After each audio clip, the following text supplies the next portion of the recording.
Welcome to the video. You are listening to Synth work, and this is my microphone voice when I do live audio commentary. I started making electronic music as a teenager in the year 2000, and this was the music software I used, Escola Buzz. Buzz is a little bit like a modern DAW and a lot like an old school tracker program, with a very plain looking user interface. The timeline is vertical and there are no waveforms or envelopes in the tracks.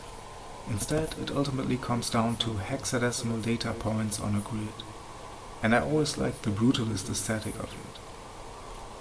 But the main reason why I tried Buzz as a teenager was probably the fact that it's a free software. So if you hear something interesting in my videos and you have a Windows PC, you can still get Buzz and the plugins for free. I'll put the links down in the description. Here in this first series on my channel, the Dry Synth Test Sessions, I will test all generators that Buzz has to offer. That is, all synths, samplers, drum machines, everything that generates a sound, as well as a few internal control devices. I will not use any external controls, and I will not apply any effects to the generators I test. That's what dry means in the context of signal processing. By contrast, I have applied a 7-band equalizer and a compressor to the microphone input, which is coming in from here. Speaking of the microphone, I went a little bit ahead of myself and already recorded 3 videos for the Dry Synth Test Sessions before I worked out how to use the microphone with my current setup. So these 3 videos are already available without audio commentary. Throughout all the videos of this series, I work my way down this very long list of all unsorted generators from 1 to Z. After each video, I sort the generators I used. The sorted generators then appear down here in this separate section that I marked with XX. You can manually sort your gear in Buzz by adding an index text file to the gear folder. My text file currently looks like this. These are all the synths, drum machines and samplers I've used in the first 3 episodes. And you might notice that I've created a separate category for control devices. By default, unsorted control devices appear together with generators, but they don't actually generate sound. Instead, their function is to remotely control the parameters of other machines.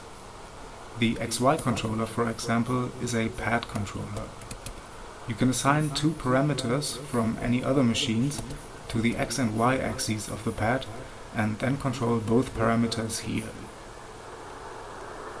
If you're interested to hear this in action, check out the link to episode 1 at the end of this video. This episode is Dry Synth Test Session number 0, not just because I wanted to add a spoken introduction, but also because there should have been 2 generators at the very top of the alphabetical list that weren't featured in episode 1. This one, unfortunately, doesn't work. I removed it from episode 1 since I didn't have a microphone, so I couldn't even explain what it should have done or why it doesn't work. For this video I moved it back from its nice isolation folder so I can at least show it to you while I say a few words. This is Loop and Jump by Second Process. It would allow you to create loops and jumps at any point, which would be quite useful not just for simple applications like barline repetitions, but also to jump around in a live arrangement or even to purposely create stutters and glitches.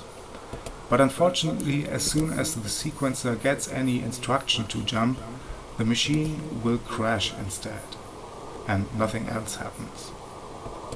If you click on the help file of the machine, it will actually point you to the very likely reason why it doesn't work.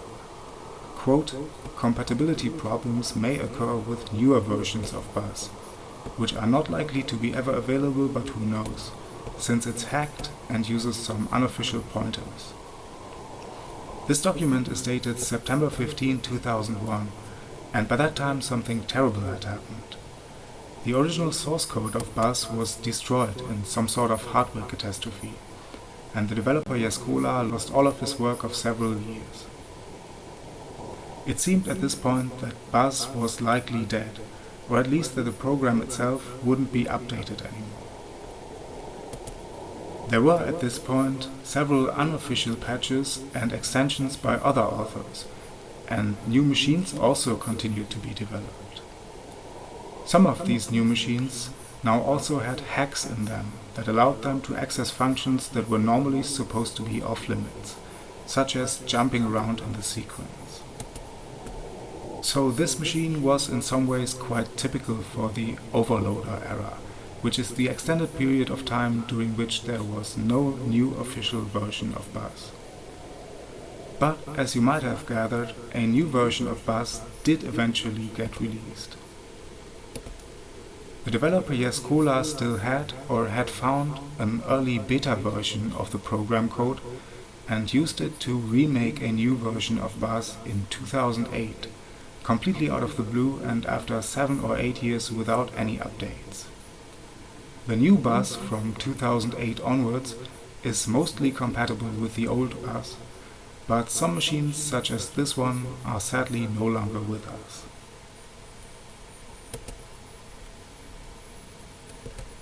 There is one more machine that I have to show you. This is the 11FM1Z. When I recorded episode 1, it didn't show up in my list of generators, even though I actually had it installed. The mistake that I made was that I had sorted it together with the 11FM1 and the 11FM2.